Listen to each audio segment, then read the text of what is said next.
Now children, our next topic of chapter 3 is plastic. You must be familiar with many plastic articles used every day. Make a list of such items and their uses. Plastic is also a polymer like synthetic fiber. All plastics do not have the same type of arrangements units. In some it is linear, whereas in others it is cross-linked. Figure 3.6. Plastic articles are available in the possible shapes and sizes as you see in figure 3.7. Have you ever wondered how this is possible? The fact is that plastic is easily moldable, that is, can be shaped in any form. Plastic can be recycled, reused, colored, melted, rolled into sheets, or made into wires. That is why it finds in such a variety of uses. Polythene, poly plus ethene, is an example of a plastic. It is used for making commonly used polythene bags. Now, try to bend a piece of plastic yourself. Can all the plastic articles be bent easily? You will observe that some plastic articles can bend easily while some break when forced to bend. When we add hot water to a plastic bottle, it gets deformed. Such plastic which gets deformed easily on heating and can be bent easily are known as thermoplastics. Polythene and PVC are some of the examples of thermoplastics. These are used for manufacturing toys, combs, and various types of containers. On the other hand, there are some plastics which, when molded once, cannot be softened by heating. These are called thermosetting plastics. Two examples are bakelite and melamine. Bakelite is a poor conductor of heat and electricity. It is used for making electrical switches, handles of various utensils, etc. Melamine is a versatile material. It resists fire and can tolerate heat better than other plastics. It is used for making floor tiles, kitchenware, and fabrics which resist fire. Figure 3.8 shows the various uses of thermoplastics and thermosetting plastics.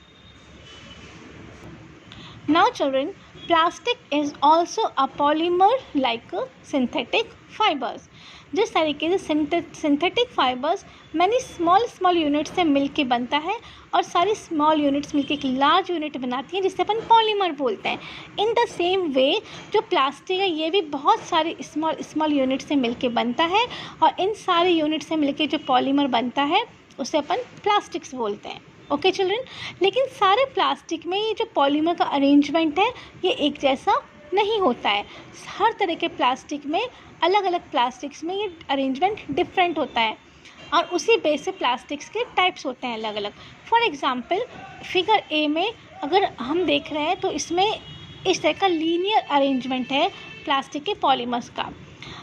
Figure B में अगर हम देखें तो इसमें ये cross linked arrangement है plastics के polymer का.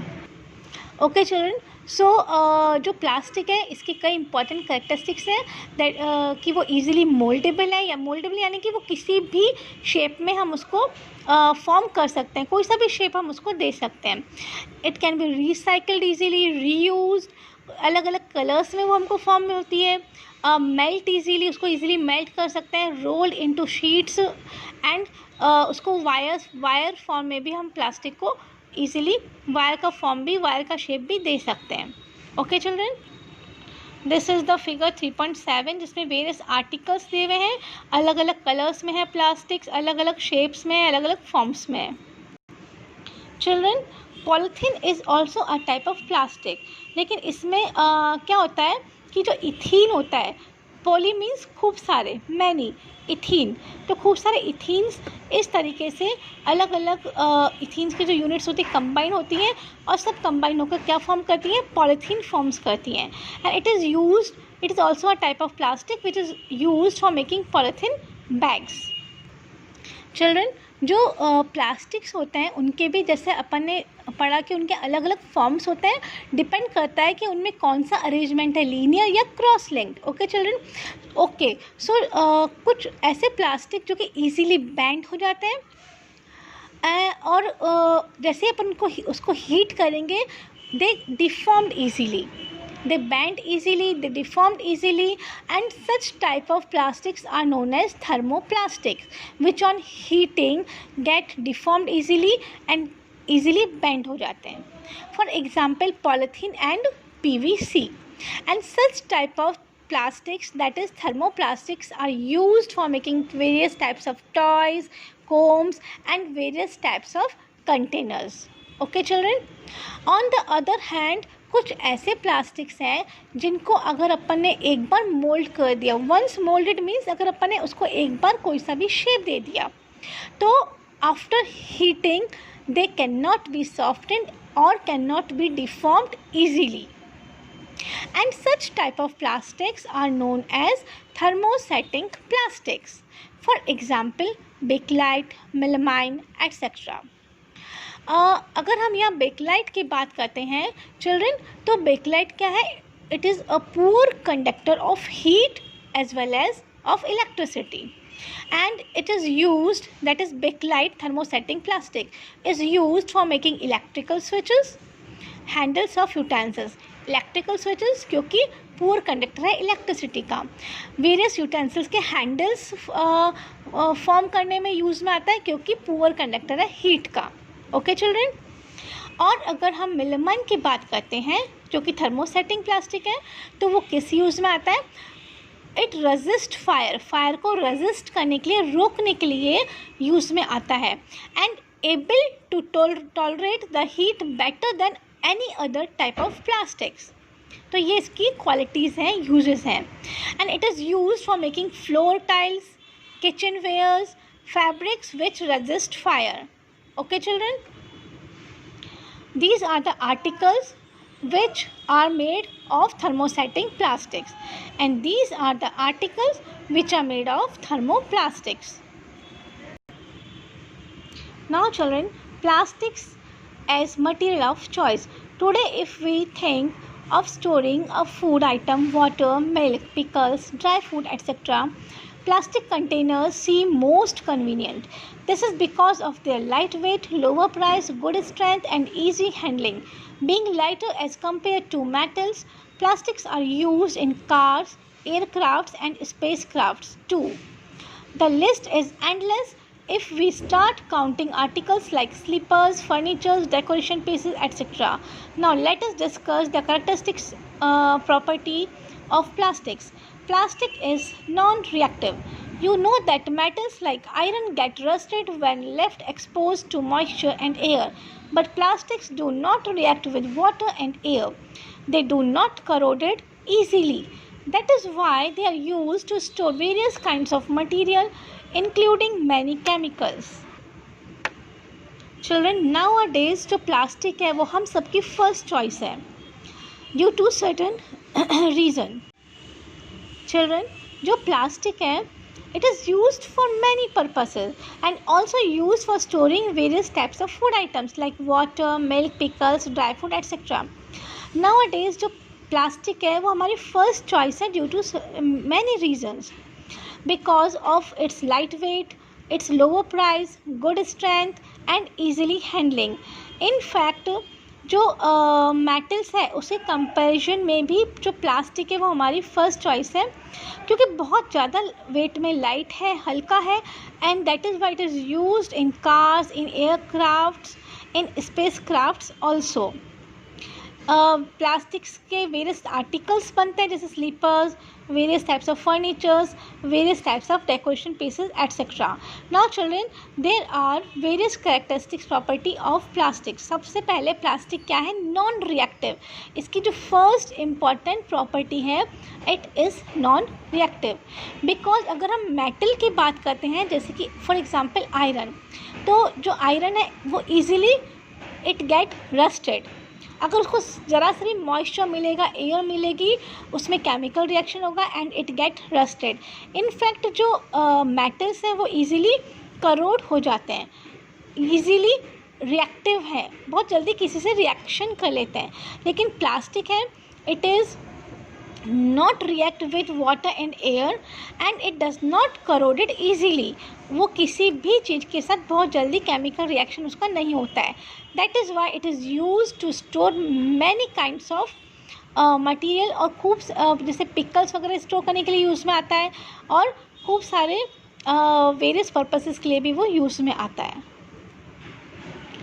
Second characteristic property is plastic is light, strong and durable. Talk to your parents and or grandparents about the types of buckets that were used in the past. What is the material of the buckets or mugs you are using today? What are the advantages of using a plastic container? Since plastic is very light, strong, durable and can be easily molded into different shapes and sizes, it is used for various purposes.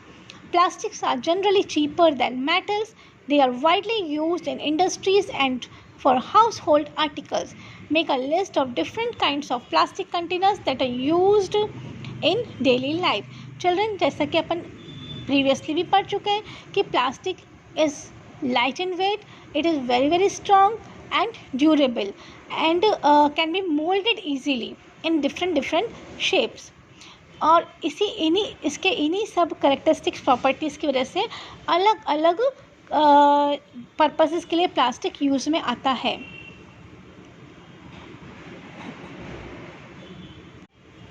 Plastics are poor conductors. You have learnt about that plastics are poor conductors of heat and electricity. That is why electrical wires have plastic covering and handles of screwdrivers are made of plastic. As mentioned above, handles of frying pans are also made of plastic. Children, ये हम पढ़ चुके हैं कि some plastics are poor conductor of heat and electricity and due to this reason जो screwdrivers हैं उनके handles plastic से मिलके बने हुए होते हैं और जो इलेक्ट्रिक वायर्स की कवरिंग है वो भी प्लास्टिक से बनी हुई होती है. इनफैक्ट फ्राइंग पैन्स के हैंडल्स भी प्लास्टिक से मिलके बने हुए होते हैं. ये सब अपन पढ़ चुके हैं. Okay children, did you know plastics find extensive use in the healthcare industry? Some examples of their use are the packaging of tablets, threads used for stitching wounds, syringes, doctors, gloves, and a number of medical instruments. Special plastic cookware is used in microwave ovens for cooking food in microwave ovens. The heat cooks the food but does not affect the plastic vessels. Teflon is a special plastic on which oil and water do not stick. It is used for non-stick coating on cookwares. Fireproof plastics. Although synthetic fiber catches fire easily, it is interesting to know that the uniforms of firemen have coatings of melamine plastic to make the flame resistant. Children, जो plastic के several uses और भी यहाँ दे रखे हैं जो बहुत interesting है. फॉर एग्ज़ाम्पल जो प्लास्टिक है वो हेल्थ केयर इंडस्ट्रीज़ में भी कई तरीके से यूज़ में आती है. For example in packaging the tablets, जो वुंड्स को स्टिच करने के लिए जो थ्रेड यूज़ में आते हैं वो भी प्लास्टिक से बने हुए होते हैं. Syringes are made up of plastics. Doctor के ग्लव्स हैं वो भी प्लास्टिक से बने हुए होते हैं.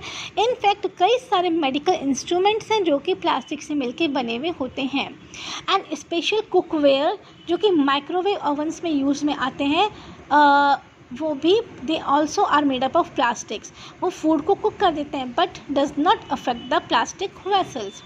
Teflon is a special type of plastics जिससे नॉन स्टिक कुकवेयर्स बनते हैं. Okay children, plastic and the environment.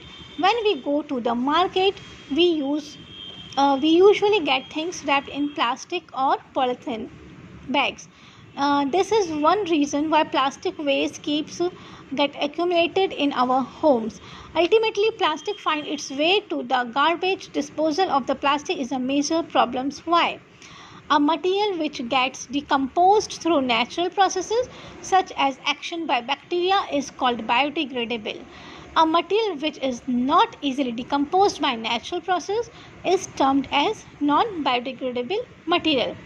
Now children, there are many items which are made up of plastics, जैसे कि हमने पढ़ा। लेकिन यहाँ पर बात आती है पॉलीथीन बैग्स की, कि जब भी हम मार्केट जाते हैं हमें जो भी आइटम्स मिलते हैं हम वो पॉलीथीन बैग्स में रैप करे हुए होते हैं। या पॉलीथीन बैग्स कहीं ना कहीं किसी न किसी फॉर्म में हमारे घर तक आता है और अल्टीमेटली उसका जो एंड होता है वो कहाँ होता है, गार्बेज, किसी भी डस्टबिन के अंदर। ठीक है, तो उसका जो डिस्पोजल है वो बहुत ज़्यादा एक मेजर प्रॉब्लम है। उसके कई हार्मफुल इफ़ेक्ट्स हैं। यहाँ पर हम बात करते हैं 2 टाइप्स के मटेरियल की, biodegradable material which is also known as biotic waste material, and non-biodegradable material which is known as a biotic waste material. Children, what is biodegradable waste material? ऐसे materials जो कि easily decomposed हो जाते हैं natural process से। Natural process means by the action of bacteria. उन waste material पे bacterial action होता है और वो easily decomposed हो जाते हैं। They are known as biotic waste material और biodegradable material. And जो non biodegradable waste material है they are abiotic waste material, जो कि किसी भी नेचुरल प्रोसेस से easily decomposed नहीं होते। ओके चिल्ड्रन, यहाँ पर टेबल 3.3 गिवन है। इसमें कुछ वेस्ट के टाइप्स दे रखे हैं और उनका डीजनरेट टाइम, कि वो कितने टाइम में डिकम्पोज हो जाती हैं, डीजनरेट हो जाते हैं, वो यहाँ पर गिवन है। और वो किस टाइप्स के मटेरियल है, whether they are biodegradable waste material और whether they are biodegradable material और non biodegradable material. Okay children, peels of vegetables and fruits, leftover foodstuffs etc. they are decomposed, उनके जो डिकम्पोज डिजनरेट का time है वो है 1 to 2 weeks and they are biodegradable material. Paper degenerate in 10 to 30 days and they are also biodegradable material. Cotton cloths degenerate up to 2 to 5 months and they are also biodegradable material. Wood 10 to 15 years, इसको decompose होने में या degenerate होने में 10 to 15 years लगते हैं children, and it is also biodegradable material. Woollen clothes about a year, किसी भी वुलन क्लॉथ को डिजनरेट या डिकम्पोज होने में 1 साल तक लग जाता है and it is also a biodegradable material. Tin, aluminium and other metal cans, children इनको डिजनरेट या डिकम्पोज होने में 100 to 500 ईयर्स तक लग जाते हैं and they are non biodegradable material, क्योंकि किसी भी बैक्टीरियल एक्शन से वो डिकम्पोज ईजीली नहीं होते, वो डिकम्पोज नहीं होते. Now plastic bags several years यानी कि हम काउंट नहीं कर सकते कि उनको डिकम्पोज होने में कितने साल लग सकते हैं, सालों लग सकता है, 500 ईयर से भी ज़्यादा उनको लग सकता है और वो नॉन बायोडिग्रेडेबल मटेरियल है. Since plastic takes several years to decompose, it is not environment friendly. It causes environmental pollution. Besides, the burning processes in the synthetic material is quite slow and it does not get completely burnt easily. In the process, it releases lots of poisonous fumes into the atmosphere, causing air pollution. How can this problem be solved? Avoid the use of plastics as far as possible. Make use of bags made of cotton or jute. When you go for shopping, the biodegradable and non-biodegradable wastes should be collected separately and disposed of separately. Practice this in your homes. Can you suggest some other ways in which you can contribute towards reducing the use of plastic materials? It is better to recycle plastic waste. Most of the thermoplastics can be recycled. Make a list of items that can be recycled. However, during recycling, certain coloring agents are added. This limits its usage, especially for storage of food. As a responsible citizen, remember the 5R principle, that is, reduce, reuse, recycle, recover and refuse. Develop habits which are environment friendly. Okay children, तो यहाँ पर हमने देखा कि जब plastics की बात करते हैं हम या पॉलीथीन की बात करते हैं तो कई साल लग जाते हैं उनको डिकम्पोज होने में. तो वी कैन से कि प्लास्टिक और polythene is not environment friendly at all. वो एनवायरनमेंट को पॉल्यूट करती हैं, वो डिकम्पोज ही नहीं होती हैं, तो हम उसको डिस्ट्रॉय कैसे करेंगे, है ना. तो अगर हम उसकी बात करते हैं कि अगर अपन उसको बर्न करके अगर डिस्ट्रॉय करना चाहें तो वो उससे जो स्मोक एमिट होता है इट इज़ हाईली पॉइजनस. वो बिल्कुल भी डिकम्पोज नहीं होती है, उसका कुछ ना कुछ जो भी है जैसे ही उसको बर्न करेंगे तो वो कम्प्लीटली डिस्ट्रॉय नहीं होगी, कम्प्लीटली बर्नड नहीं होगी और उसका जो स्मोक एमिट होगा वो एनवायरनमेंट को पॉल्यूट करेगा as it is poisonous. That is why it pollute the environment और हमारी हेल्थ को भी एडवर्स अफेक्ट करेगा. ठीक है children. On the second way, अगर हम किसी भी पॉलीथीन को हम लोग क्या करते हैं कि उसमें कोई भी फूड है वो उसमें है ना उसमें बंद करके उसको थ्रो कर देते हैं, गार्बेज डंप में उसको थ्रो करते हैं.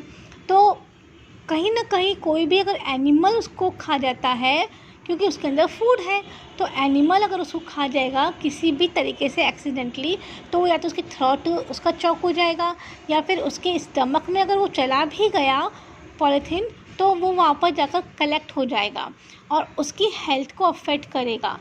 कई रीज़न से उसको ब्रीदिंग प्रॉब्लम हो जाएगी, अगर थ्रोट में कलेक्ट हो गया, अटक गया, फंस गया और उसकी डेथ भी हो सकती है. It can be cause the death of that animal. So it is very very harmful for the animals also. Children, अगर हम उसको इधर उधर थ्रो करते हैं पॉली बैग्स को तो it is responsible for clogging the drains also. हम पिकनिक स्पॉट्स पे जा रहे हैं तो वहाँ पर उसको थ्रो कर देते हैं, कहीं भी रोड पे थ्रो कर रहे हैं इधर उधर. हमारे क्लासरूम्स में भी अगर हम उसको इधर उधर थ्रो कर रहे हैं, हमारे घर पे भी थ्रो कर रहे हैं तो वो हमारे एनवायरनमेंट को हार्म ही पहुँचाता है. So we should take care. Okay children, इसके लिए हम लोग क्या कर सकते हैं, इनफैक्ट हम एक प्रैक्टिस करें कि हम लोग क्या करें कि अलग अलग डस्टबिन्स में जितने भी वेस्ट मटेरियल है वो कलेक्ट करें. फॉर एग्ज़ाम्पल 2 डस्टबिन बना लें, एक में कलेक्ट करें बायोडिग्रेडेबल वेस्ट मटेरियल और एक में कलेक्ट करेंगे non biodegradable waste material. Biodegradable waste material which can be easily decomposed by the bacterial action. ठीक है, तो उससे हमको कोई दिक्कत ही नहीं है. लेकिन जो नॉन बायोडिग्रेडेबल वेस्ट मटेरियल है which can not B decompose easily, तो वी शुड टेक केयर कि उसको हम अलग थ्रो करें इस तरीके से कि वो हमारे एनवायरनमेंट को भी हार्म ना पहुंचाए और किसी भी एनिमल को भी हार्म ना पहुंचाए. तो हम ये चीज़ कर सकते हैं. Clear children. फिर हम 5R प्रिंसिपल को फॉलो कर सकते हैं.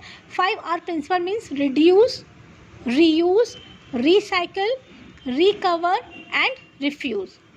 यानी कि जो प्लास्टिक मटेरियल है, पॉलीथीन बैग्स हैं, उनका कम से कम यूज़ लेना. फिर उन प्लास्टिक मटेरियल को अपन वापस अगर एक बार यूज़ करने के बाद वो जैसे कि आजकल यूज़ एंड थ्रो ज़्यादा चल गया है तो उससे भी बहुत ज़्यादा हार्म हो रहा है एनवायरनमेंट को.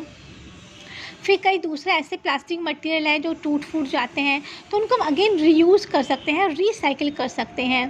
ठीक है, by recover the waste material and by refusing them, कि जहाँ तक पॉसिबल हो सके हम ऐसे मटेरियल जो एनवायरनमेंट को या हमको हार्म पहुँचाते हैं उनका यूटिलाइज़ ना करें.